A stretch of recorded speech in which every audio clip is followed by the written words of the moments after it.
How to pay with Ggives in Shopee. Hello everyone. In this video, we will see how to pay with Ggives in Shopee.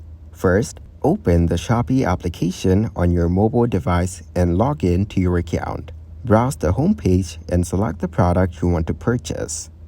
Once you've selected the product, tap on your product and you will see its complete color and other details.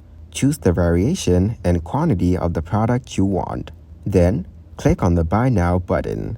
You'll be taken to the checkout option, where you will need to fill in your name, complete delivery address, and other details. Next, scroll down and tap on the Payment Method option.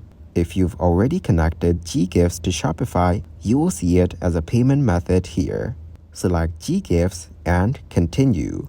Your order will be completed, and now you can pay with Ggives on Shopee. If you found this video helpful, you can thank me with a like and subscribe to the channel. See you in another video.